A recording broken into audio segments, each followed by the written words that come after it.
एक बाबा सदैव सेवा कुंज में सोहिनी लगाया करते थे। सदैव सेवा कुंज में सोहिनी लगाते और श्री किशोरी जी का नाम रटते रहते थे। केवल और केवल श्री स्वामिनी जी का नाम रटते रहते थे और सोहिनी लगाते। न जाने किशोरी जी किस पर प्रशंसित हो जाए, ये कथा अनेक बार सुनी है, परंतु बार बार सुनने का मन करता। कैसी दयालु किशोरी जी, वो करुणा कैसे करती है। श्री किशोरी जी का नाम रटते रहते, बस गाते रहते और सोहिनी लगाते। श्री राधा रानी सरकार की जय हो। बस राधा राधा राधा राधा रटा करते थे।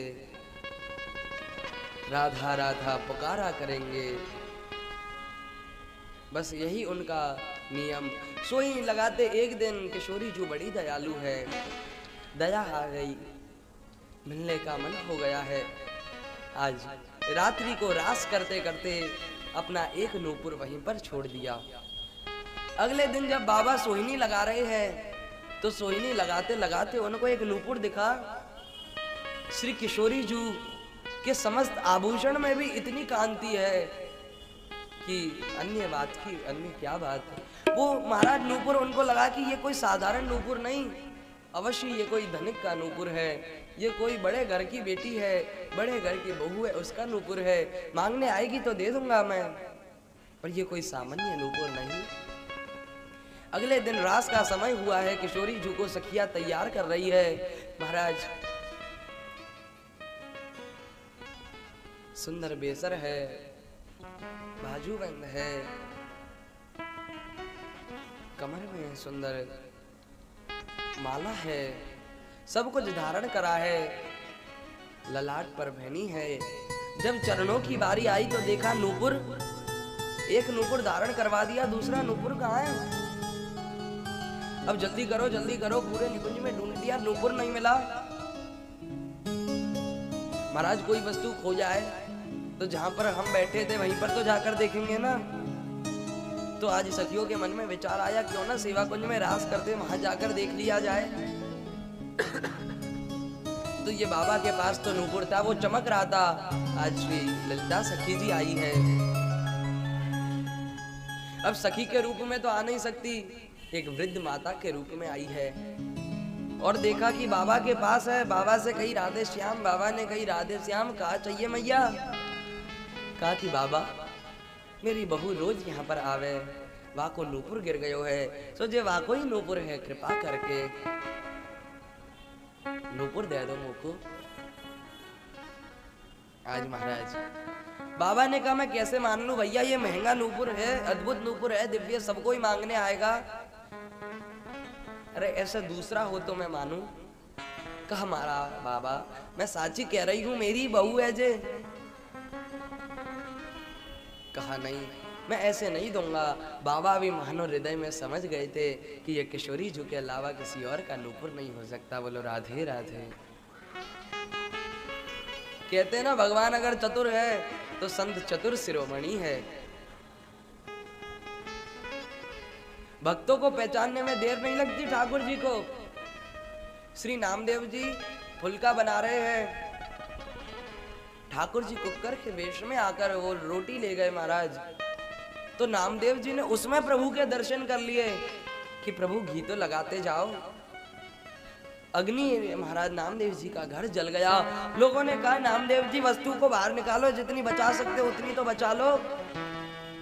नामदेव जी ने वो वस्तु तो छोड़ी, जितनी बाहर थी उतनी भी अंदर सौंपने लग गए।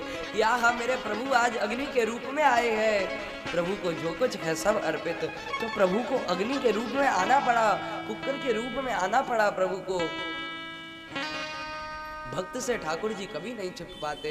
महाराज आज बाबा को मानो ज्ञात था। बाबा ने कहा कि मैया तू अपनी बहू को भी लेके आइयो, और वहाँ के एक चरण में नूपुर है, मैं वहाँ को देखूंगा और दूसरे चरण में नूपुर अपने आप धारण करवाऊंगा, तब मैं दूसरा नूपुर दूंगा, वरना ना दूंगा। ललिता सखी ने कहा क्या नहीं करना महाराज, रात का समय हो रहा है। किशोरी जू के पास गई है। किशोरी जू ने कहा ऐसी बात है, अरे तू दूसरा नूपुर ले जा और बाबा से कह दे देंगे बाबा। महाराज ललिता सखी ने मना किया, वो मानने वाले नहीं हैं। और इसमें असली तो महाराज किशोरी जी को ही कृपा करनी है। तो किशोरी जी ने आज कहा रास का समय हो गया है, क्या ही करना चाहिए, इसलिए तुरंत गई है। और श्री जी ने जाए, दूर खड़ी है श्री जी, गई तो सही बाबा के समीप पर दूर खड़ी है। ललिता सखी आगे गई, बाबा राधे श्याम बाबा आए हैं। बाबा को दर्शन करवाया, देख बाबा जी मेरी लाली खड़ी है, घूंघट कर रखा है। किशोरी जी ने दर्शन नहीं हो रहे, इतनी कांति निकल रही है किशोरी जी के। देख वाक्य चरणों में नूपुर है, एक चरण में ना है, मुँह को दे दे मैं पहना दूंगी। बाबा ने कही नहीं, लाली को आगे बुला, मैं देखूंगा अपने हाथन से और अपने हाथन से पहनाऊंगा। ललिता सखी ने कहा किशोरी जी ये तो मानने वाले नहीं है, रास का समय हो रहा है। महाराज किशोरी जी धीरे धीरे धीरे, गज गयंदनी किशोरी जी की चाल है महाराज। श्री किशोरी जी आज आगे बढ़ी है धीरे धीरे, चरणों में गिर गए बाबा, चरण को पकड़ लिया है और नूपुर धारण करवाए और अश्रुओं की धारा बहने लगी। बोलो राधा रानी सरकार की। अपने हाथों से श्री किशोरी जी ने उनको, और ये कोई ज्यादा समय की बात नहीं है, बड़ी दयालु है किशोरी जी। कल भी कथा में कहा था कि एक बार नियम तो बना लो, चाहे एक पद सुनाओ, आधा पद सुनाओ, जो आता है वो सुनाओ। ठाकुर जी ये नहीं देखते कि क्या सुना रहे हो, ये देखते हैं कि सुना तो रहे हो ना। कोई भी नियम बनाओ कि हम भोग लगाएंगे तो नित्य प्रति भोग लगाओ, हम लाड़ लड़ाएंगे तो नित्य प्रति 1 घंटा कुछ भी ठाकुर जी के समीप करेंगे तो फिर वो ठाकुर जी की आदत में आ जाएगा। एक दिन ऐसा आएगा कि स्वयं भूल जाएंगे। परंतु किशोरी जो आज्ञा देंगी कि अरे सखी तेरे पद सुनाने को, पद गावे को समय है गयो है, आज तो पद ना गाएगी। इस प्रकार श्री जी की कृपा होती है। बोलो श्री वृंदावन बिहारी लाल की।